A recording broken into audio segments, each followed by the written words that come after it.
தியானம் என்றால் என்ன? தியானம்னா ஒரு கடவுளை நினைத்து நாம் வழிபாடு செய்வது. அதற்கு 3 வகையான தியானம்.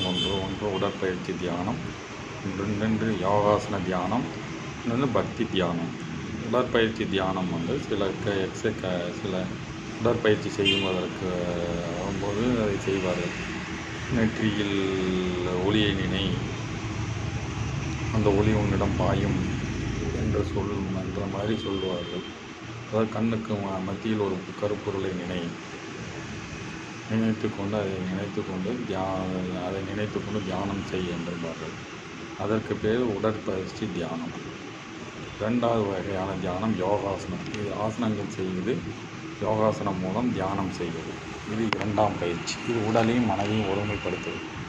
இது 2க்கும் முடிவு உண்டு.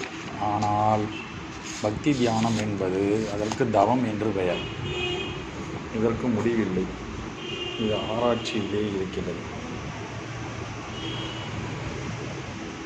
இதை பின்பற்றி இதற்கு மேல் என்ன இருக்கிறது என்பதை நீங்களே பார்த்து இதைப்படி செய்து தெரிந்து கொள்ள வேண்டும். அதற்காக நானே இயற்றிய சில பாடல்களை கூறியுள்ளேன். அதாவது பற்றுக பற்றை பற்றற்று, பற்றிய பின் விட்டற்க, விட்ட பின் வீடில்லை உமக்கு, பற்றுக பற்றற்று பற்றை, பற்றிய பின் பற்றல்ல பற்றில்லை. அதாவது இறைவன் பற்று உள்ளவன். நாம் இல்வாழ்க்கையில் இடும்போது அது பற்று என்பதாகும். அதை நம்ம விருப்பம் இல்லாமல் செய்ய வேண்டும். பிள்ளை நமக்கு உண்டான கடமைகளை சரிவர செய்ய வேண்டும். அப்படி செய்து கொண்டே பற்றற்ற எந்த பாசமும் இல்லாத இறைவனை நாம் பற்ற வேண்டும். அப்படி இறைவனை நம்பினால் அவனே நமக்கு வழிகாட்டுவான். இதுதான் இந்த பாடலுக்கு பொருளாகும்.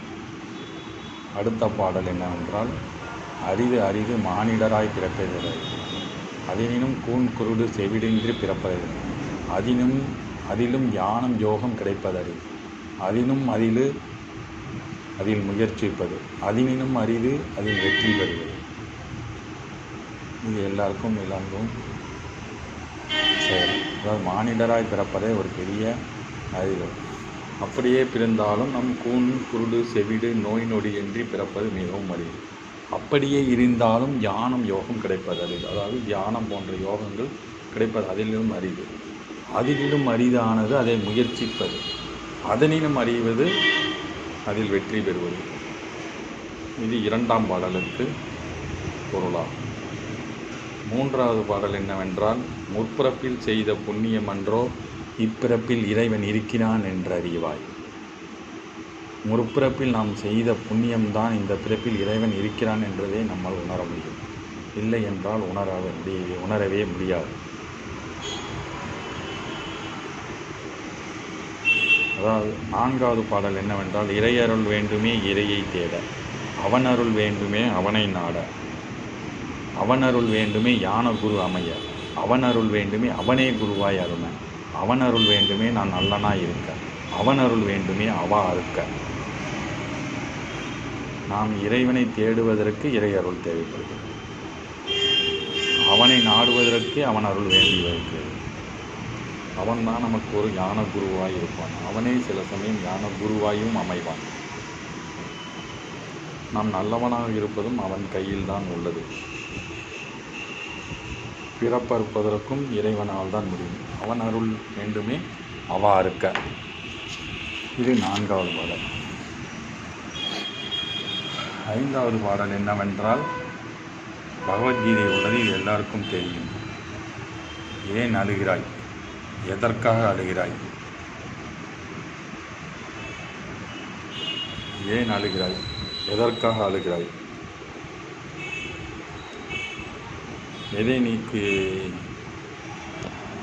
நீ எதை கொண்டு வந்தாய் அதை இழப்பதற்கு. ஏன் அழுகிறாய், எதற்காக அழுகிறாய், நீ எதை கொண்டு வந்தாய் அதை நீ இழப்பதற்கு, எதை நீ படைத்திருந்தாய் அது வீணாவதற்கு.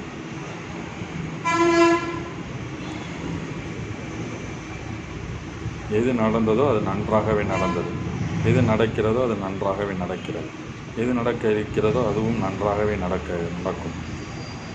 எது இன்று உன்னுடையதோ அது நேற்று வேறொருடையது, மற்றொரு நாள் வேறொருடையதாகும்.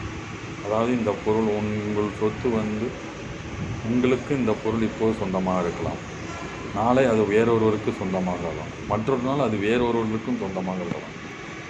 எதுவுமே கொண்டு வருவதில்லை. இது 5வது பாடல். 6வது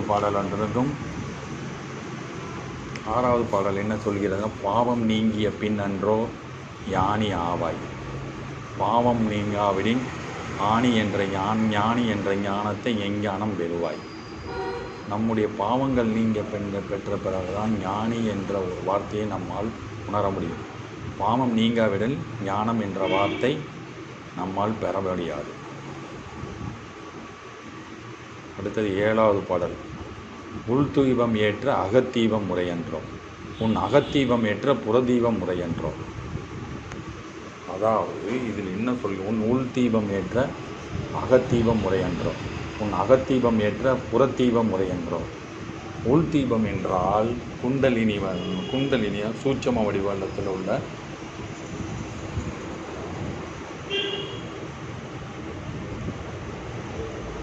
நம் உடம்பில் பாயும். அதாவது நீங்கள் புறதீபம் விளக்கை பற்ற வைக்கும். விளக்கை வீட்டில் உள்ள சில தாய்மார்கள் விளக்கை பற்ற வைப்பார்கள். விளக்கிலிருந்து ஒரு ஒளியை பற்ற வைக்கும். அந்த ஒளியை நீங்கள் நினைத்து கொண்டு தியானம் செய்தால் அது உங்கள் அகத்தீபமாக இருக்கும். அகத்தீபம் என்றால் அந்த அகத்திலே அந்த ஒளியை பற்றி நினைத்து கொண்டிருப்பீர்கள்.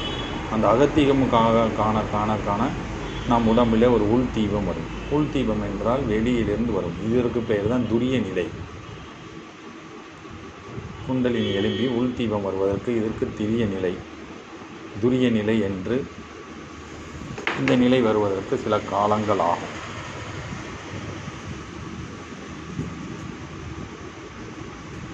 இறைவன் எப்படி இருக்கிறான்? காற்றாய், நீராய், நெருப்பாய், மண்ணாய், பூண்டு செடியாய், மனிதனாய், பூமியாய், நட்சத்திரமாய், எங்கும் நிறைந்துள்ளாய். இறைவன் இல்லாத இடமே இல்லை. காற்றிலும் இருக்கிறான், நீரிலும் இருக்கிறான், நெருப்பிலும் இருக்கிறான், மணல், பூண்டு செடி, மனிதன், பூமியிலும் இருக்கிறான், பூமிக்கு உயிர் கொடுக்கும் நட்சத்திரத்திலும் இருக்கிறான். அப்படி இறைவன் இல்லாத இடமே இல்லை.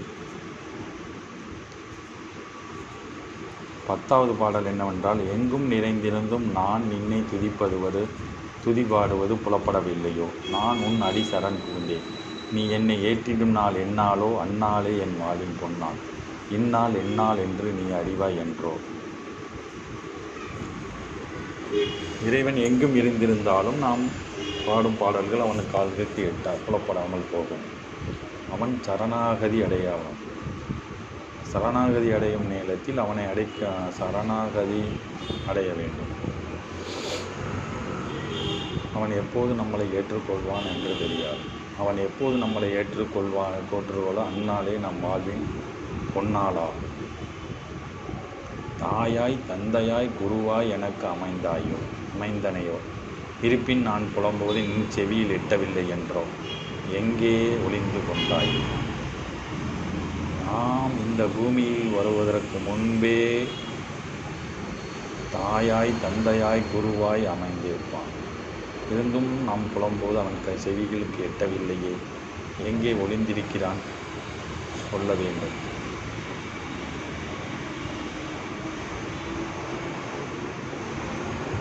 ஞானியர் என்றால் யார்? ஞானியர் என்பவர் இறைவனையே நினைத்து அவருக்கு இடப்பட்ட கர்ம வினை, அதாவது அவர் செய்கின்ற தொழிலை, செய்கின்ற நற்தொழிலை செம்மையாக செய்ய வேண்டும். அதனுடைய பலனை அவருக்கே, இறைவனுக்கே அர்ப்பணிக்க வேண்டும். அர்ப்பணித்துவிட்டு வேஷங்களும் போடாமல் இறைவனையே நினைத்து செயல்படுபவர்தான் ஞானியருக்கு முதல் அடிப்படையாகும். யோகி அறிவாளர்களுக்கு மேல், கர்மவினை செய்பவருக்கு மேல், முற்றும் துணிந்த முனிவருக்கு மேல். அதனால் நீ யோகி ஆவாய். யோகி என்பவன் தியானம் செய்பவன். பேர் தான் யோகி. அவன் அறிவாளர்களுக்கு மேல், கர்ம வினை செய்பவர்களுக்கும் மேலாக உள்ளான். முற்றும் துறந்த எல்லாம் துறந்த முனிவருக்கும் அதனால் யோகி ஆக வேண்டும் என. தன்னைத்தான் அறிய செய்யும் பக்தி தாமச பக்தியா, பிறரை துன்புறுத்து போடும் வேஷம் ராட்சச பக்தியா, கர்ம பலனை கருதி செய்யும் பக்தி மடிவதன்றோ அப்பலன் எய்திய பின். அதாவது நான் கடவுளை நினைக்கிறேன், நான் பக்திமான், நான் கடவுள் என்று சொல்வது தாமச பக்தியாகும். அதனால் ஒரு பிரயோஜனமும் இல்லை. பிறரை துன்புறுத்தி போடும் வேஷம் ராட்சச பக்தியாகும். அதாவது நான் பக்தியாக இருக்கிறேன், அதனால் வீட்டில் உள்ளவர் சுத்தமாக இருக்க வேண்டும் என்று சொல்லி பக்தியாக இருப்பதும் அடுத்தவர்களை துன்புறுத்து, அதுக்கு பெயர் ராட்சச பக்தியாகும். மூன்றாவது பக்தி கர்ம பலன். ஒரு காரியம் என்ன வேண்டும் என்பதற்காக சில விரதங்கள் நோன்புகள் இருப்பார்கள். அந்த காரியம் முடிந்தவுடன் பக்தியும் முடிந்துவிடும். அதோடு அவர்கள் பக்தியும் முடிந்துவிடும். இந்த காரியம் முடியவில்லை என்றால் அவர்கள் நாத்திகர்களாகி விடுவார்கள். இதற்கு பெயர் தான் பக்தி. இவ்வாறாக 3 வகையாக பிரிக்கப்படுகிறது. அதில் மேல் சொன்ன வகையை தான் ஞானம். இந்த தியானம் என்பது இந்த 3 வகைகளுக்கும் அடங்காது. இறைவனின் தன்மை என்றால் என்ன? தன்னைத்தான் அறியும் பக்தி உடற்பயிற்சியாம். தன்னைத்தானன்றி எல்லையில்லாத இறையை தேடும் செய்ய பக்தியே சமரச பக்தியாகும். யோகாசனம், அதாவது தன்னைத்தான் அறியும் பக்தி உடற்பயிற்சியாகும். அதாவது யோகாசனம் இதுதான் நம்மை நாம் அறிந்தவர்களுக்கெல்லாமல் செய்யும் பக்தி உடற்பயிற்சியாகும். இதற்கு மூச்சு பயிற்சி, மற்ற பயிற்சிகள்லாம் பிரம்மாசனம், பத்மாசனம், வஜ்ராங்காசனம், வில்வாசனம், போன்ற ஆசனங்கள் இவையெல்லாம் அமையும். இதற்கு பெயர் என்னன்னாக தன்னைத்தான் அறியும் பக்தி. தன்னைத்தான் என்றில்லாமல் எல்லையில்லா இறையை தேடும் சகிய பக்தியை, நாம் என்றும் இல்லாமல் இறைவனை கடவுளை வணங்க தேட வேண்டும் முயற்சி, பெருமாளை தேட வேண்டும் முயற்சியை சமரச பக்தியாகும். அதுதான் முடிவற்றது. அந்த முடிவு எப்போது ஏற்படும் என்று குறைந்தது 50 வருடங்களாகவும் 60 வருடங்களாகவும் ஆகலாம், முடியாமலும் போகலாம். இறைவன் தன் சிருஷ்டி தன் பொருட்டு துன்புறுவதை விரும்பார். தன் மெய் வருத்தி செய்யும் பக்தியையும் விரும்பிலார். இறைவனானவன் தன் படைப்பு தன்னை துன்பம் அடைவதை விரும்ப மாட்டார். தன்னைத்தானே துன்புறுத்தி கொண்டு இறைவனை வணங்குவதையும் கடவுள் விரும்புவதில்லை. பற்றற்ற பற்றை விரும்பின் அடுத்து பற்றன்றோ, இருப்பின் பற்றிய பற்றுக்கள் என்னை புற்றாக்கி விட்டன. பற்றற்ற நீயே என் இருப்பிடம் அன்றோ, உன்னை பற்ற நான் செய்யும் வினையில் என்ன குறை கண்டீரோ. பற்றற்ற விரும்பின் அடுத்து பற்று அன்றோ. இதற்கு அர்த்தம் என்னென்றால், இறைவன் பற்று அற்றவன். அவனை நாம் விரும்பினால் அது ஆசைகள் இருக்கும். ஆசைகள், ஆனால் நான் விரும்பிய ஆசைகள் என்னை புற்றாக்கிவிட்டன, ஒன்றுமில்லாதவனாக்கிவிட்டன. அவனே என்னுடைய பற்றல்லாமல் இருக்கும். அவன் எங்கே இருக்கிறானோ அதே நம்முடைய இருப்பிடமாகும். அவனை விரும்பும் நான் செயலில் என்ன குறை உள்ளதோ இது நாள் வரை என்னை காண வரவில்லை. என்ன தவறு செய்தேனோ இது நாள் வரை வரவில்லை.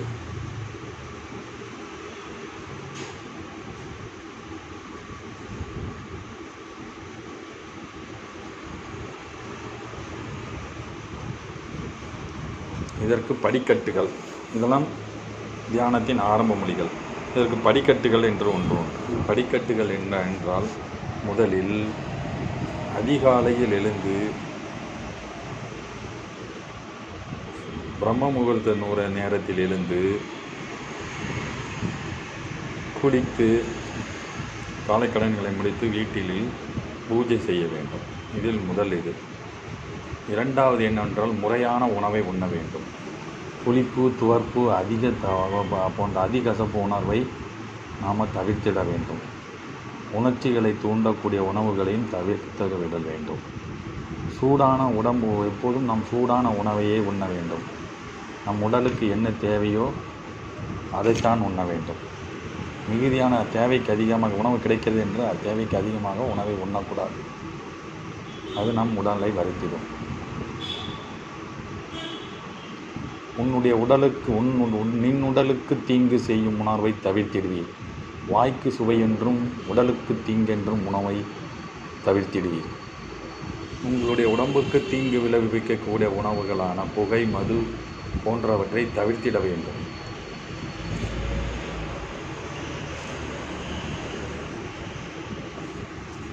வாய்க்கு நம் ருசியாக இருக்கும், ஆனால் நம் உடலுக்கு தீங்காக இருக்கும்.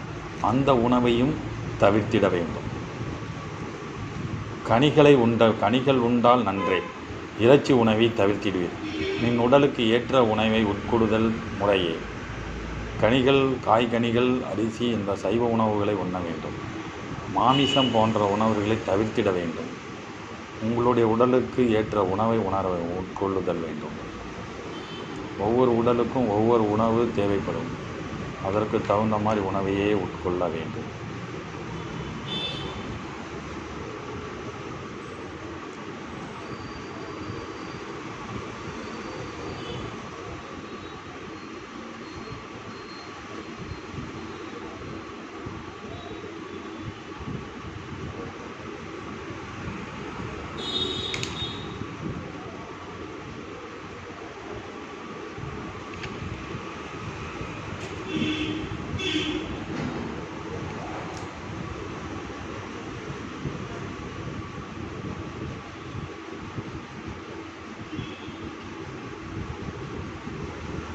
படிக்கட்டுகள் 2. அதாவது, இரு ஆன்மாக்கள் ஒன்றாய் ஈருடலாய் வாழுதல் முறையாயின்றே. காதல் இல்லாமல் வாழும் வாழ்க்கை நடுக்கடலில் தத்தி தடுமாறுவதன்றே. திருமணம் என்பது இரு ஆன்மாக்கள் ஒன்றாய் ஈருடலாய் வாழ்வது. இரு ஆன்மாக்களும் இணைவதல் தான் திருமணம். அவர்கள் மகிழ்ச்சியுடன் வாழ்தல் முறையாகும்.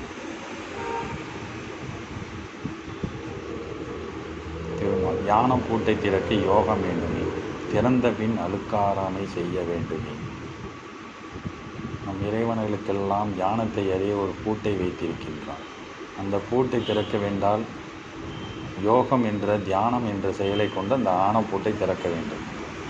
சாவி இல்லாமல் தியான பூட்டை நம்மால் திறக்க முடியாது. அப்படியே திறந்தாலும் பொறாமை என்ற அழுக்காராமையை நம் உடம்பிலிருந்து அகற்ற வேண்டும். அப்படி நீங்கள் ஞான பூட்டை திறக்கி பின் ஞான ஒளி தருவான். திறந்த பின் சுத்தம் செய்பவனே, நிலையாக பற்றிட உதவியானே, கருவியாய் மாற்றிட உதவுவனே. அப்படி ஞான பூட்டை திறந்த பின் நமக்கு ஞானம் ஒளி வரும். திறந்த பின் சுத்தம் செய்வோம். நம் உடலில் அழுக்காராமை போன்றவற்றை சுத்தம் செய்வோம். உடலில் அழுக்கு என்றால் கோபம், பொறாமை, காமம், குரோதம், பகைமை, பொறாமை, பழிவாங்குதல், தொழில் செய்வோரை பல அச்சுறுத்துதல் போன்ற செயல்களெல்லாம் நம் உடம்பில் அசுத்தம். இந்த யானைப்பூட்டை திறந்த பின் கடவுளே அந்த அசுத்தங்களை நம்மிடமிருந்து எடுத்து விடுவான். பிறகு நம்மிடம் நிலையாக பற்றிட உதவுவான். மற்றவர்களுக்கும் ஞானத்தை கொடுக்க நம்மளை ஒரு கருவியாக மாற்றி விடுவான். ஒன்றை கொடுத்தால் 100 தருபவனே, அது அண்ணுவதற்குள் என் ஆயுள் முடிந்திடுவேனே. நாம் யாருக்காக ஒன்று செய்தால் நமக்கு 100 மடங்காக திரும்ப வரும். அது நல்லதாக இருந்தாலும் சரி, கெட்டதாக இருந்தாலும் சரி, அதை எண்ணுவதற்குள் நம்முடைய ஆயுள் முடிந்துவிடும். மீதி அடுத்தது பார்க்கலாம். 2வது வால்யூமில் அடுத்த தொகையை பார்க்கலாம். இப்போது இதுடன் முடிகிறது.